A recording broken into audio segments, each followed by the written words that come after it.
Voice of America کے Washington studios میں آپ سب کو خوش آمدید. میں ہوں محمد عاطف. پروگرام ہے انڈیپینڈنس ایونیو. آج کے پروگرام میں ہم بات کرنے والے ہیں ایران کی نیوکلیئر ڈیل کے بارے میں.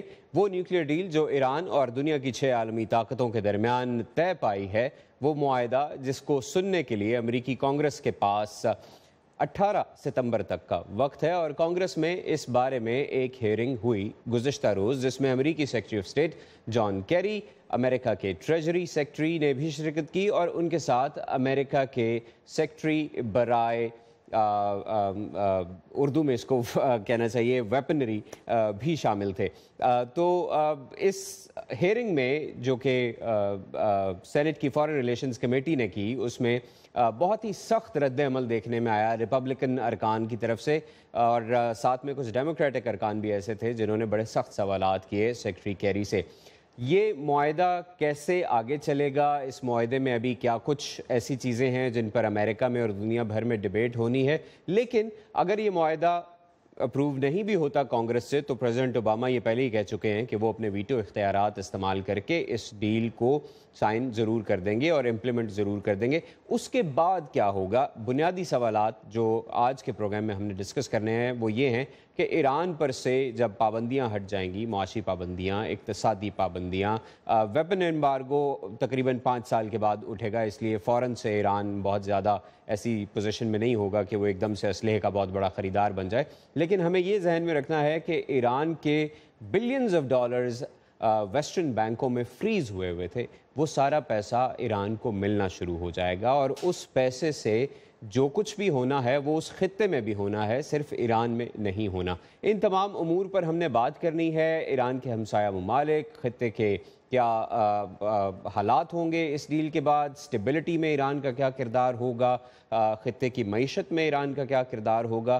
اور اس ساری صورتحال پر بات کرنے کے لیے ہمارے ساتھ آج جو مہمان موجود ہیں اس میں اسٹوڈیو میں ہمارے ساتھ موجود ہیں مواعد حسین شاہ صاحب. مواعد حسین صاحب، thank you very much for being here. Moeed Hussain Shah صاحب بار ایٹ لا ہیں اور پہلے پاکستانی امریکن ہیں جو کہ امریکہ کی سپریم کورٹ میں پریکٹس کر چکے ہیں. اس کے ساتھ ساتھ پاکستانی سیاست سے بھی تعلق رہا ہے. مواعد حسین شاہ صاحب کا ایڈوائزر رہے ہیں پرائم منسٹر شوکت عزیز کے، اور منسٹر بھی رہ چکے ہیں 2004 اور 2005 میں. اور اس کے علاوہ ہمیں جوائن کر رہے ہیں پاکستان سے ٹیلی فون پر جناب علی شیرزئی صاحب. علی شیرزئی صاحب پاکستان کے سفیر رہ چکے ہیں سعودی عرب میں. علی شیرزئی صاحب، آپ کا بھی بہت شکریہ، آپ ہمارے پروگرام میں شامل ہو رہے ہیں.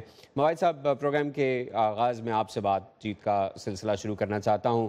کل سیکرٹری کیری کے اوپر جس طرح کے حملے ہوئے ہیں، جو سخت سوالات ان سے کیے گئے ہیں اور جس طرح کے جوابات انہوں نے دیے ہیں، اس کو دیکھ کے تو یہ لگتا ہے کہ ریپبلکن پارٹی کسی بھی صورت اس معاہدے کی توثیق کرنے میں انٹرسٹڈ نہیں ہے. صدر اوباما یہ کہہ تو چکے ہیں کہ وہ اس کو ویٹو کر دیں گے، لیکن آنے والے 2 مہینے پھر بہت سارے ایسے ریپبلکن سینیٹرز اور ممبرز آف کانگریس جو کہ صدارتی امیدوار کی حیثیت سے بھی شامل ہونا چاہتے ہیں امریکہ کی پولیٹکس میں. آپ کیسے دیکھتے ہیں کہ امریکہ کی انٹرنل پولیٹکس پہ پہلے تو یہ ڈیل کس طرح سے اثر انداز ہو رہی ہے اور کیا ہوگا؟ پہلے تو جی میں ایڈوائزر رہا تھا چودھری پرائم منسٹر شجاعت حسین کا. اچھا، اس میں آپ دیکھیں اہم چیز ہے کہ اب یہ پارٹ آف انٹرنیشنل لا بن گیا ڈی فیکٹو. یونائٹڈ نیشن نے اس کو ریٹیفائی کیا ہے، اور یہ کئی لوگ یہ ریپبلکنز کئی سمجھتے نہیں، یہ بائی لیٹرل ڈیل نہیں ہے ایران اور امریکہ کی، یہ ملٹی لیٹرل ڈریم ہے، جیسے آپ نے پوائنٹ کیا کہ 6 پاورز ہیں. اب اس میں دیکھیں کہ 2/3 چاہیے بوتھ چیمبرز میں to override the veto, وہ پاسبل نہیں ہے. They don't have the numbers. کل کانگریس مین جان یارموتھ ہیں جو خود جو جوئش ہیں، انہوں نے کہا کہ وہ ریپبلکن ہیں، انہوں نے کہا کہ I am going to support Obama. So within Republican party میں یونانیمٹی نہیں ہے. اور ڈیموکریٹس نے تو اسی وقت تھی جب نتن یاہو بولا تھا مارچ میں ایڈریس کیا تھا جوائنٹ سیشن کو، اسی وقت ڈیموکریٹک جو تھے ممبرز انہوں نے اپوز کیا تھا.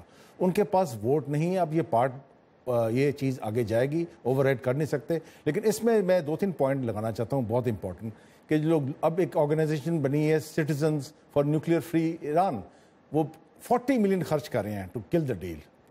اس میں کہتا ہوں کہ کیوں نہیں ہماری جو مسلم لیڈرشپ ہے یہاں بھی جو مسلمان ہیں، کیوں نہیں ایکسپینڈ کرتے اس ٹیم کو، کہ instead of nuclear free Iran talk of a nuclear free Middle East. اصولی بات آپ کریں بیسیکلی، لیکن اس میں وہ بات نہیں کریں گے کیونکہ وہ اسرائیل کے اوپر میں سمجھتا ہوں بڑا ایک شدید امپیکٹ ہوگا. اب یہاں بھی جب ڈسکشن ہوتی ہے نیوکلیر ایشو کی، ٹوٹلی پولیٹیسائز ہے. کوئی آدمی یہ نہیں جکسٹاپوز کرتا کہ اس کے ساتھ ساتھ Israel is also undeclared nuclear weapon, اس کو بھی بیچ میں لے کے آئیں. دوسری بات ہے اس میں ایک تو فیلئر ہے مسلم لیڈرشپ کا، دوسرا پاکستان کی پالیسی اسٹیبلشمنٹ کا بہت بڑا فیلئر ہے کہ جب انڈیا یونائٹڈ اسٹیٹس کی نیوکلیر ڈیل ہوئی تھی جو انلیگل تھی، because India was not a signatory to the NPT and India was not eligible for civilian nuclear aid, تو ہم نے پروٹیسٹ نہیں کیا. پاکستان نے چائنا کے ساتھ ڈیل کر لی. ہم نے یہ پروٹیسٹ نہیں کیا کہ یہ ڈیل پر سے از انلیگل، ہم نے کہا کہ وہی ڈیل ہمیں بھی دیں، تو ہم نے وہ انلیگیلٹی کو سوالو کر دیا. اس میں کافی میں سمجھتا ہوں بڑی امپورٹنٹ غلطیاں ہیں. لیکن اگر امریکن پالیسی دیکھیں تو لنک کریں آپ اس چیز کو.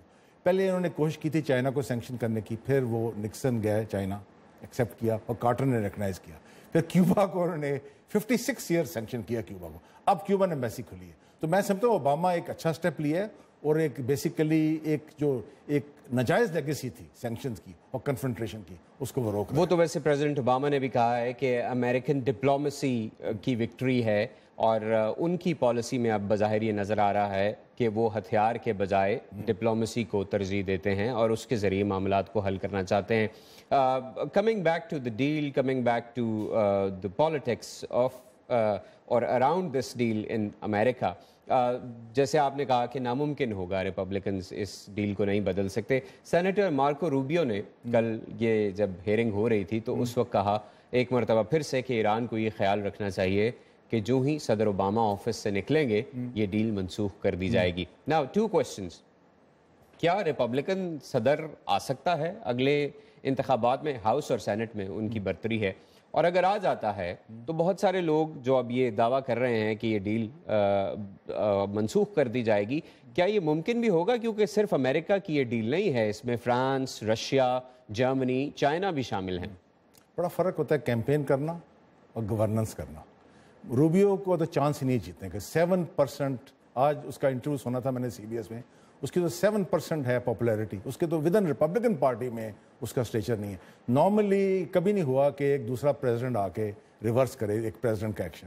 تو this deal is there to stay.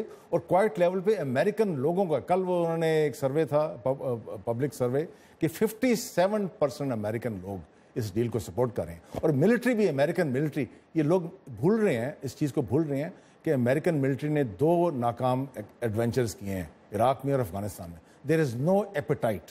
اگر آپ آرلنگٹن سیمیٹری جائیں سیکشن 60 میں، وہاں جو امریکن جن کی ڈیتھس ہوئی ہے عراق افغانستان میں، لوگ ماتم ہوتا ہے، وہاں روتے ہیں لوگ بیسیکلی. ابھی تک کل رپورٹ تھی، اسٹڈی ہوئی ہے کہ ابھی امریکن ملٹری میں 250,000 American veterans of Vietnam war they suffer from PTSD, post-traumatic stress disorder. So there is no appetite within the American people or within the American military for a military adventure. کیونکہ اب اس کو آپ روک دیں، اس کو block کر دیں، اس کے کانسیکوینسز کیا ہیں؟ اب دیکھیں نا، یہ ویانا میں ڈیل ٹرانزیکٹ ہوئی ہے. اب تھوڑا بہت ایک اسٹوڈنٹ ہو ہسٹری میں، اب کسی نیشن کو ہیوملیٹ نہیں کرنا چاہیے. ہٹلر ورلڈ وار فرسٹ ختم ہوئی تھی، ویانا میں اس نے قیام تھا، وہاں فرسٹریشن تھی، وہاں اس نے ڈیولپ کیا کانسیپٹ آف جرمن ریونج، وہ واپس آیا تھا. تو یہ لوگ کیا چاہتے ہیں؟ لوگ چاہتے ہیں اور وار ہو. یہ اب یہ نیکسٹ وار ہوگی، یہ لوکل نہیں ہوگی وار، یہ 3rd ورلڈ وار ہے.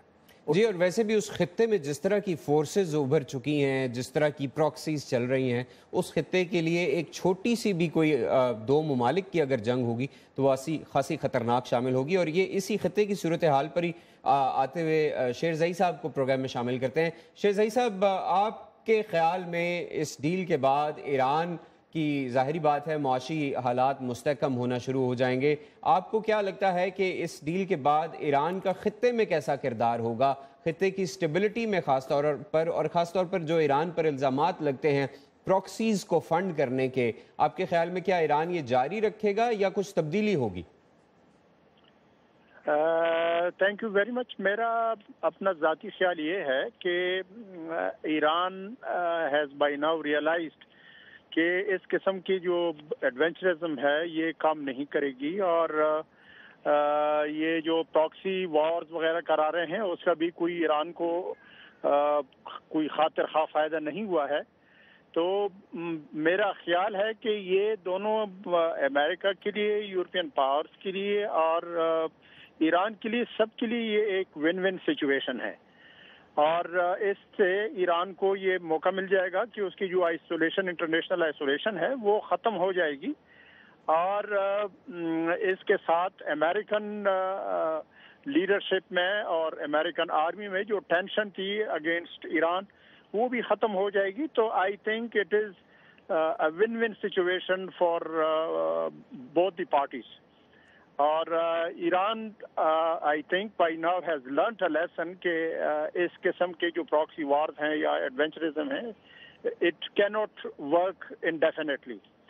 تو آئی تھنک وہ کافی ہوشیار ہو گئے ہیں، and I think they will not think of getting into another proxy war. یعنی ہم یہ امید کر سکتے ہیں کہ حزب اللہ کو ایران اب مجبور بھی کر سکتا ہے، جتنا انفلوئنس ہے اس کو اگر دیکھا جائے تو Iran might try to bring حزب اللہ to a political side now. ان پہ یہ دباؤ ڈالنے کے پوزیشن میں ہوگا ایران آپ کے خیال میں؟ اس پوزیشن میں تو ایران سرٹنلی ہے کہ وہ ان کے اوپر دباؤ ڈالے، and I think it is یہ ایران کی ہی مفاد میں ہے کہ ان کے اوپر اب دباؤ ڈالنا شروع کر لے اور ان کو کہہ دے کہ بھائی اب enough is enough, now we have to come to a negotiating table and sort out all these problems through negotiations. جس طرح یہ دیکھیے کتنے عرصے سے یہ ایران پر سینکشن لگی رہی، ایرانین عوام جو ہیں وہ کافی ان سینکشنز کی وجہ سے پریشان رہے. تو اسی طرح آئی تھنک دے کی not afford this kind of situation any more. Right. ہم کوشش کرتے ہیں کہ ہمارے رپورٹر ہیں امان اظہر جو کہ آج اٹینڈ کر رہے تھے ایک بریفنگ، وزیر اعظم کے مشیر طارق فاطمی یہاں آئے ہوئے ہیں اور وہ فورن میڈیا کو ایک بریفنگ دے رہے تھے. ہمارے رپورٹر امان اظہر وہ بریفنگ اٹینڈ کرنے گئے تھے. اف وی کین کانٹیکٹ امان اظہر، سو ہی از آن لائن. تو امان سے ہم بات کرنا چاہتے ہیں اور جاننا چاہتے ہیں کہ انہوں نے خاص طور پر پاکستان اور ایران کے جو تعلقات ہیں آگے چل کر، پاکستان اور ایران کی خاص طور پر جو گیس پائپ لائن کی ڈیل ہے اس پر اور دیگر چیزوں پر کیا کہا طارق فاطمی صاحب نے. امان، کین یو ہیئر می؟ امان، آپ کو میری آواز آ رہی ہے؟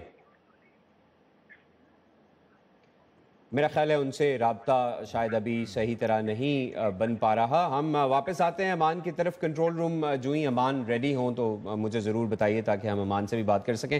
مواعد صاحب، اب دیکھنے میں ایک بڑی پکچر جب ہم دیکھتے ہیں تو ہمیں یہ لگتا ہے، اور جیسے ابھی شہزئی صاحب نے کہا کہ ایران کے عوام نے بہت تکلیفیں اٹھائی ہیں ان سینکشنز کی وجہ سے، اور نیچرلی جب کسی ملک کی اکانومی گرے گی، کسی ملک کے ریسورسز ختم ہوں گے، ریونیو کم ہوگا تو اس کا براہ راست نقصان تو عوام تک ہی پہنچے گا. اور ہم نے دیکھا کہ ایران میں سڑکوں پر نکل کر لوگوں نے کیسے اس ڈیل کو ویلکم کیا، کیسے سیلیبریٹ کیا. لیکن اس کے ساتھ ہم یہ بھی دیکھتے ہیں کہ خامنہئی صاحب جو ایران کے رہبر اعلیٰ ہیں وہ جب جلسے کرتے ہیں تو وہ آج بھی ڈیتھ ٹو امریکہ کے نعرے لگتے ہیں ان کے جلسوں میں، اور وہ آج بھی کہتے ہیں کہ نہیں ایران نیوکلیئر ویپن بنائے گا. وہ آج بھی کہتے ہیں کہ ایران یہ شرائط نہیں مانے گا، جبکہ ایران کے منتخب صدر اور ایران کی منتخب پارلیمنٹ یہ معاہدہ کر رہی ہے. پریزیڈنٹ خمینی کی بلیسنگ کے بغیر یہ نیگوسیشن بھی نہ ہوتی، یہ ڈیل بھی نہ ہوتا. ان کے آپ ایکشن دیکھیں. دوسری بات میں کہنا چاہتا ہوں کہ اب اگر امریکہ، اگر ریپبلکن کوشش کریں گے اس کو ناک آؤٹ کرنے کی ڈیل جو ناممکن نہیں ہے، تو امریکہ جیسے ایران آئسولیٹ ہوا تھا امریکہ خود آئسولیٹ ہو جائے گا. کیونکہ جو باقی نیشنز ہیں ان کے پورے پلانز ہیں ایران کے ساتھ ٹریڈ کرنا، رشیا کا، چائنا کا، جرمنی اور فرانس کا تو فارن منسٹر بھی ایران جا رہا ہے. جو اہم چیز ہے کہ جو حزب اللہ کا کنیکشن ہے that was not part of this deal. اور اسرائیل ایران کے خلاف جو بیسک جو تھا نا اعتراض تھا، جو ہڈن اعتراض ہے کہ فورس آف ریزسٹنس اگینسٹ اسرائیل، وہ میں سمجھتا ہوں کہ وہاں وہ چیز میں نہیں سمجھتا کہ شاید اس کی انٹینسٹی وہ نہ رہے لیکن وہ چیز قائم رہے گی. اب دیکھیں نا ٹرکی، کیونکہ اس کی support of Israel gives Iran a place on the Middle East table. جس سے ترکی تھا، Turkey was not really seen as part of the entire Muslim امہ. جب اردوغان صاحب نے وہ سٹینڈ لیا، فلوٹیلا اس نے سپورٹ کیا ٹو غزہ، تو Erdogan also had a big سے ان دا ہول تھنگ. تو وہ چیز ابھی تک چل رہی ہے. فلسطینی issue, source of tension, mother of all the issues, ابھی تک اس کو اٹینڈ نہیں کیا گیا. میں سمجھتا ہوں کہ اس ایشو کو اگر آپ اٹینڈ نہیں کریں گے تو یہ ٹینشنز کنٹینیو ہوں گی، ایران کے ساتھ ڈیل ہو یا نہ ہو۔ لیکن صدر اوباما اور وزیر اعظم نتن یاہو کی پرسنل ریلیشن شپ خراب ہونے کی سب سے بڑی وجہ پیلسٹائن ہے، the issue of Palestine, because امریکہ نے جس طرح سے پریشرائز کیا ہے اسرائیل کو سیٹلمنٹس پہ، خاص طور پر جو فلسطینی علاقوں میں اسرائیل کی سیٹلمنٹس ہیں جو بڑھتی جا رہی ہیں، اور جس طرح سے امریکہ نے اس کو ایڈریس کیا، اس کی وجہ سے یہ ایک رفٹ آیا، اور آپ دیکھیے آج صدر اوباما اور بنجامن نتن یاہو میں دیر از ہارڈلی اینی کمیونیکیشن، تو وہ امریکہ کی طرف سے وہ پریشر تو آ رہا ہے۔ امان ہمارے ساتھ ہیں، I'll come back to you on this point. امان، thank you very much for being with us. یہ بتائیے کہ فاطمی صاحب نے آج جب میڈیا کے نمائندوں سے بات کی تو اس میں کیا پاکستان اور ایران کے تعلقات پر بات ہوئی، اور پاکستان پہ جو کہہ لیجئے کہ خلیجی عرب ریاستوں کا کچھ انفلوئنس ہے، اس کو کیسے بیلنس کرے گا پاکستان ایران کے ساتھ تعلقات میں؟ جی عاطف، بالکل وزیر اعظم پاکستان کے امور خارجہ پر مشیر طارق فاطمی نے ابھی کچھ ہی دیر پہلے میڈیا کے نمائندوں سے یہاں پہ بات کی۔ ان کی بات کا جو اگر مقصد بنایا جائے تو وہ کہہ یہی رہے تھے کہ جو پاکستان کو اس سے اکنامک بینیفٹس ہوں گے، خصوصی طور پہ Iran Pakistan gas pipeline جو معاہدہ کافی عرصے سے چلا آ رہا ہے، انہوں نے اسی کی طرف زیادہ اشارہ کیا کہ وہ ایک ایسا منصوبہ ہے جس سے پاکستان کو اس وقت درپیش جو اقتصادی اور انرجی کی فیلڈ میں جو چیلنجز درپیش ہیں، اس معاملے میں خاصی پاکستان کو پیش رفت کی امید ہے، اور پاکستان کی نگاہیں اسی جانب جمی ہیں۔ میں نے ان سے اس بارے میں سوال کیا جس کا آپ نے بھی اشارہ دیا کہ آخر خلیجی ریاستوں کے ساتھ جو پاکستان کے ایک کافی عرصے سے تعلقات چلے آ رہے ہیں، ان پہ اس کا کوئی اثر ہوگا، تو ان کا اس پہ کچھ محتاط سا ہی جواب تھا، اور انہوں نے یہ بھی کہا، میں نے ان سے پوچھا کہ کیا وہ پاکستان انٹرلوکیوٹر کا کردار ادا کر سکتا ہے کسی بھی آگے چل کے، تو ان کا کہنا تھا کہ ہم قطعاً ایسی کوئی کوشش کرنے کا ارادہ نہیں رکھتے، دونوں ممالک کے درمیان سفارتی تعلقات موجود ہیں اور وہ یہی تعلقات آپس میں برقرار رہنے چاہیے، اور اس دوران میں ایران جیسے جیسے ان پابندیوں سے باہر آتا ہے پاکستان اس کو ویلکم کرے گا۔ کچھ محتاط سی بات کی انہوں نے اس بارے میں۔ رائٹ، اور کچھ یقیناً پاکستان اور امریکہ کے تعلقات کے بارے میں بھی بات ہوئی ہوگی، اس پہ بھی اگر آپ تھوڑا سا اپڈیٹ کریے ہمارے دیکھنے والوں کو۔ جی، اس کے بارے میں ایمبیسڈر فاطمی یہاں پہ جب انہوں نے بات شروع کی تو ان کا پہلا جو ساری بات تھی، گفتگو تھی، وہ ان کے اس دورے کے حوالے سے ہی تھی، اور ان کا کہنا تھا کہ یہاں پہ ان کی کیپٹل ہل کے سمیت اسٹیٹ ڈپارٹمنٹ میں، ہاؤس میں اور NSC میں، نیشنل سیکیورٹی کاؤنسل میں ان کی میٹنگز ہوئیں وہاں کے اعلیٰ عہدیدار سے، یہ ان کا کہنا تھا۔ اس کے علاوہ جو ان کی بات کا سارا اگر یہ دیکھا جائے کہ انہوں نے کیا کہنے کی کوشش کی، تو ان کا سارا فوکس اس گفتگو میں یہی تھا کہ امریکہ اور پاکستان کے درمیان جو بائی لیٹرل دو طرفہ تعلقات ہیں، انہی کی جانب زیادہ اس وقت پاکستان اور امریکہ دونوں کا۔ امان، کیا طالبان کے ساتھ جو ڈائیلاگ شروع کیا گیا ہے، جس کی ابھی ایک جھلک پاکستان میں نظر آئی تھی جس میں امریکہ اور چین بھی شامل تھے، کیا اس پہ کوئی بات ہوئی؟ جی، خاصا وقت فاطمی صاحب نے اسی گفتگو کے اوپر لگایا، اور ان کا یہی کہنا تھا کہ پاکستان طالبان کے نمائندوں کو میز پہ لے کے آیا ہے تاکہ طالبان کے ساتھ جو افغانستان کے تعلقات ہیں اس کے اوپر بات چیت کو آگے بڑھایا جائے۔ انہوں نے خصوصی طور پہ اس بات کی طرف اشارہ دیا کہ شاید امریکہ میں جو ان کی ملاقاتیں ہوئیں ان میں کچھ لوگوں کا یہ کہنا تھا کہ شاید حقانی نیٹ ورک کی اس میں شمولیت نہیں تھی، لیکن ان کا کہنا یہ تھا کہ میں آپ کو ان میٹنگز کے بارے میں یہ بتا سکتا ہوں کہ جو نمائندے وہاں پہ شریک تھے طالبان کی جانب سے، انہوں نے حقانی نیٹ ورک کی بھی وہاں پہ ایک طرح سے ریپرزینٹیشن کی۔ سو انہوں نے کافی وقت اس معاملے پہ گزارا اور بات کی کہ پاکستان ہر طرح سے کوشش کر رہا ہے کہ افغانستان کے صدر اشرف غنی کی اس معاملے میں معاونت کی جائے۔ رائٹ، امان، تھینک یو سو مچ۔ امان، میرے پاس وقت کم ہے، بہت شکریہ آپ نے ہمارے لیے وقت نکالا اور ہمیں آپ نے اپڈیٹس دی اس پریس کانفرنس کے بارے میں جو اب سے کچھ دیر پہلے وزیر اعظم کے مشیر طارق فاطمی صاحب نے امریکن میڈیا کے ساتھ کی۔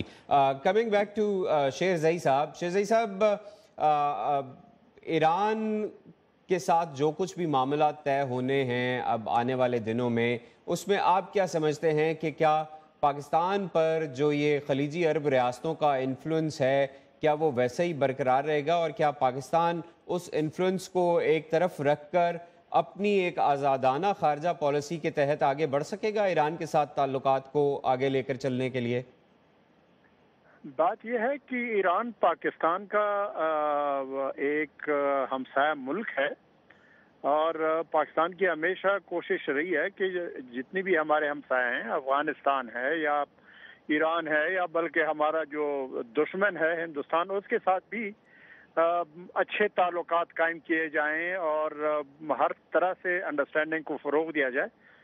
تو یہ تو پاکستان کی خارجہ پالیسی کی بنیادی اصول ہے کہ اپنے ہمسایہ ملکوں کے ساتھ اچھے سے اچھے تعلقات رکھے جائیں، اور ساتھ ہی چونکہ خلیجی ممالک کے ساتھ اور جس میں سعودی عرب سر فہرست ہے، پاکستان کے ایک لازوال قسم کے تعلقات ہیں جو کہ ٹائم ٹیسٹڈ ہیں۔ سعودی عرب نے ہر مشکل وقت میں پاکستان کا ساتھ دیا ہوا ہے، اور جب پاکستان پہ ہمارے نیوکلیر ایکسپلوژنز کے بعد جو سینکشنز لگے تھے، تو سعودی عرب ایک واحد ملک تھا جس نے پاکستان کو اتنی مدد کی کہ جس کی وجہ سے ہمیں وہ جو انٹرنیشنل سینکشنز تھیں اس کا کوئی خاطر خواہ اثر پاکستان پہ نہیں پڑا۔ تو پاکستان کے تعلقات تو ان ملکوں کے ساتھ یقیناً خلیجی ممالک کے ساتھ، چونکہ یہ بھی ہمارے قریبی ہمسایہ ملک ہیں، جی تو انڈائریکٹلی آپ شیرزئی صاحب، آپ کی ان باتوں سے میں جو ریڈ کر رہا ہوں وہ یہی کر رہا ہوں کہ چونکہ سعودی عرب نے مشکل وقت میں پاکستان کا ساتھ دیا ہے، اس لیے سعودی عرب پاکستان پر پریشر ڈال سکتا ہے، اور پاکستان پبلکلی یہ ایڈمٹ نہیں کرتا، لیکن Iran Pakistan gas pipeline کا جو منصوبہ ہے اس میں آگے نہ بڑھنے میں جہاں اور بہت سارے ممالک کی طرف سے پریشر تھا، اور یقیناً امریکہ کی طرف سے بھی پریشر تھا کیونکہ امریکہ نے سینکشنز لگا رکھی تھی ایران پر، وہیں سعودی عرب کی طرف سے بھی پاکستان پر پریشر تھا، تو اب پاکستان کو یہ چوز کرنا ہے۔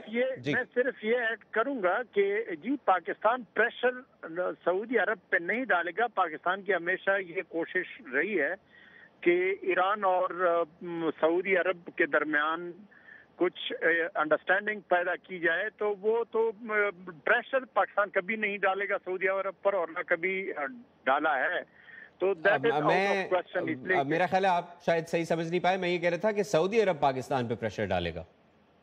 ہاں، سعودی عرب بھی پاکستان پر پریشر تو نہیں ڈالے گا، اس لیے کہ سعودی عرب کو پتہ ہے کہ پاکستان ان کا ایک بڑا بااعتماد دوست کیا، اور سعودی عرب کے ساتھ تو کسی ملک کی بھی پاکستان کے جو تعلقات ہیں وہ برابری نہیں کر سکتے۔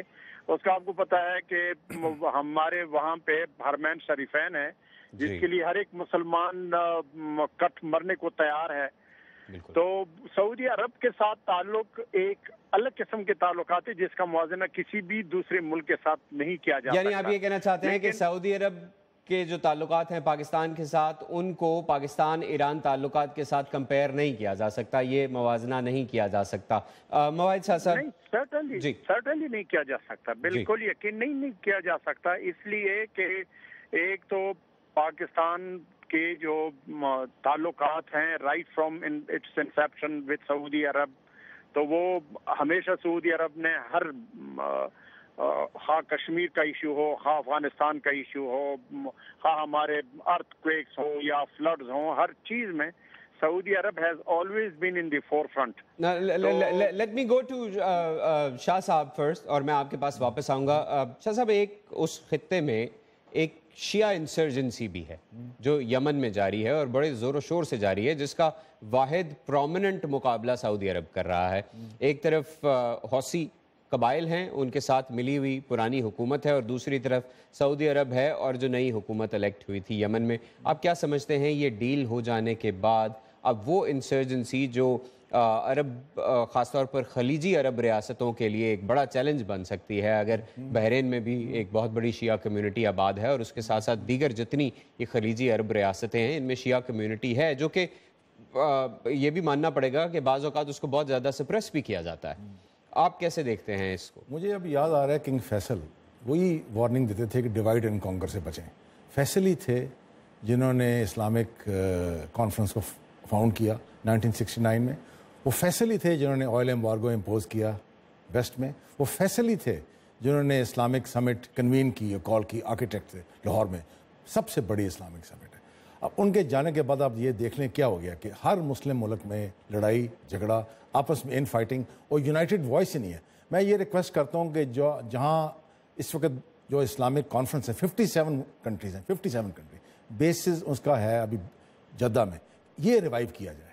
اور میں سمجھتا ہوں کہ یہ اچھا موقع ہے کہ یونیفائڈ اپروچ ہو اور یہ اپرچونٹیز نہ دیں ایسے لوگوں کو جو چاہتے ہیں کہ مسلم ممالک آپس میں ہر وقت لڑتے رہیں. اس کا بینیفیشری کون ہے؟ یہ دیکھیں لڑائیاں ہوتی ہیں, یہ چیزیں نیگوسیشن سے ہینڈل ہو سکتی ہیں, ڈسکشن سے ہینڈل ہو سکتی ہیں. جب آپ آپس میں لڑتے ہیں, اب دیکھیں ایجپٹ میں جو ایک ڈیموکریٹک گورنمنٹ آئی تھی, الیکٹڈ گورنمنٹ تھی, وہاں جو خون خرابہ ہوا ہے, ریورس ہوا ہے, اس کی وجہ سے ایجپٹ کا بھی ستیاناس ہو گیا ہے, لیبیا کی بھی تباہی ہوئی ہے, سیریا کی بھی تباہی ہوئی ہے, عراق کی بھی تباہی ہوئی ہے. اب اس کا بینیفیشری کون ہے؟ It is a very poor reflection on the entire Muslim world. اور میں سمجھتا ہوں کہ بہت بڑا بیڈ لک, بہت بڑا بیڈ لک ہوا تھا کنگ فیصل کی اسیسینیشن ان 40 ایئرز اگو. اس کی ابھی تک ریزلٹس کانسیکوینسز ابھی پیش کر رہے ہیں. وہ آپ کی بات بجا ہے, لیکن اب یہ دیکھیے کہ یہ داعش بھی تو مسلمان سارے جمع ہو رہے ہیں نا, مختلف پوری دنیا سے مسلمان, نہ صرف عرب کنٹری سے بلکہ ویسٹ سے, یورپ سے مسلمان جا کے داعش میں شامل ہو رہے ہیں, گلے کاٹ رہے ہیں, یرغمال بنا رہے ہیں, غلام بنا رہے ہیں. جس طرح سے جو if you read the horrible stories of Yazidi women کہ ان کے ساتھ کیا سلوک کیا گیا ہے, اس میں تو کسی اور کا قصور نہیں ہے. یہ اس میں قصور ہے, اس میں کلیئر کٹ قصور ہے American invasion of Iraq in 2003, جس کی وجہ سے Daesh was born, because most of the people in Daesh are members of the disbanded Iraqi army باتسٹ ہیں. بالکل اس کا ڈائریکٹ اس کا کانٹیکسٹ دیکھیں, کانٹیکسٹ وہی ہے نا. اب صدام حسین کو ڈسٹروائے کیا گیا کہ صدام حسین کو سپورٹ پہلے کس نے کیا تھا. یہ کانٹیکسٹ نہیں ملتا یہاں ویسٹ میں, آپ کو ایک ہی پوائنٹ آف ویو ملتا ہے. اگر آپ پراپر روٹس میں جائیں تو اس میں سمجھ, اب نکسن دیکھیں, نکسن نے وعدہ کیا تھا کنگ فیصل کو 1974 میں, ہی وزٹڈ ہم, کہ اگر میں سروائیو کر گیا Watergate, I will try to resolve the Palestine issue, I will try to bring peace and West مسلمانوں کے تعلقات ٹھیک کروں گا. ابھی تک وہ چیز ابھی تک جائے. Do you think Obama has gotten some sort of Obama نے, میں success سمجھتا ہوں, بہت بڑا سٹیپ لیا تھا کہ جو وہ گیا تھا کائرو میں, فرسٹ سٹیپ لیا جون 2009 میں, اس نے اسپیچ کی, ایجپٹ گیا, لیکن آگے مسلم ورلڈ سے there was not a unified voice to extend their hand. یہاں بھی کوئی مسلمانوں کی کنسٹیچوئنسی نہیں ہے امریکہ میں. میں ابھی ایک آرٹیکل پڑھا تھا, ایک آدمی گیا تھا, ایک Pakistani American went to England, کہتے ہیں زمین اسمان کا فرق ہے. جو برٹش مسلمان ہیں, امریکن مسلمان ٹیمڈ ہیں, ڈرتے ہیں. امریکن جو ہیں ایلیٹس, مسلمان ایلیٹ ٹیمڈ ہے. وہاں برٹن میں لوگ اسرٹ کرتے ہیں. اب دیکھ لیں نا کہ جہاں مسلمان, ہمیں کہا جاتا ہے کہ be careful, but look, one of the greatest heroes of English sport right now is Moeen Ali, and one of the greatest heroes of international sport is Hashim Amla, captain of South Africa. تو میں سمجھتا ہوں یہ ہمارے جو تھریٹ ہے بیسیکلی ڈیفیٹسٹ مائنڈ سیٹ اور مایوسی. Otherwise the future is very bright. If soccer or baseball would have been popular within Muslim countries, تو یقیناً ہمیں ایسا کوئی امریکہ. Zidane was the greatest soccer player also. G. Who led France to victory against Brazil in 1998 World Cup for France, actually. Yes. آج کے programme کا وقت ختم ہو رہا ہے. Thank you very much for coming to our studios.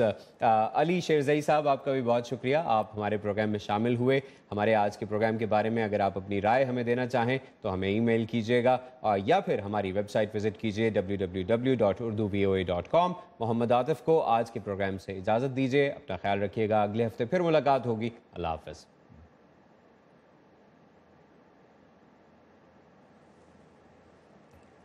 لیجیے سر. Well conducted.